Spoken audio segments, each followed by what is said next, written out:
আসসালামু আলাইকুম রহমতুল্লাহ। আমরা ঘুরতে ঘুরতে চলে এসেছি সুদূর বাংলাদেশের শেষ সীমান্তের একটা দ্বার প্রান্তে, যেটা সুনামগঞ্জে অবস্থিত।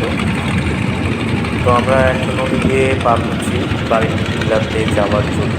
তো এই নদীর মাঝখানেই দেখা যাচ্ছে যে সাধারণ মানুষ কীভাবে সিলেট সেন্ট, যেটা বলি আমরা লাল বাড়ি, সেই বাড়িটা উপলব্ধ করছে।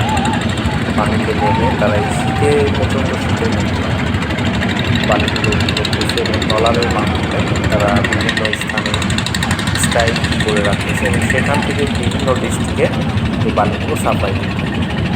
তো এই বালি উঠানোর কাজটা খুবই যে সহজ তা না। শীতের মৌসুমে একেবারে শুকনো পর্যায়ের দিকে যখন আসে তখন এই বালিগুলো উত্তোলন করে। তো বালি উত্তোলন করে কীভাবে এর আগে দেখিনি কখনো। তো আজকে দেখার পরে খুবই ভালো লাগলো যে তারা মানে একই সাথে প্রতিদ্বন্দ্বিতার সাথে বিভিন্ন স্থানে কোথাও লাল বালি উঠতেছে, কোথাও সাদা বর্ণের বালি উঠতেছে, কিংবা কোথাও ক্লাস্টারের জন্য সেই বালি উঠতেছিলেন, যে তারা স্ট্রাইক করে তাদের যেখানে রাখবে সেই বালি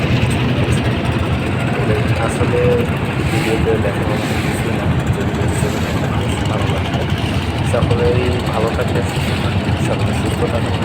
আসসালামু আলাইকুম।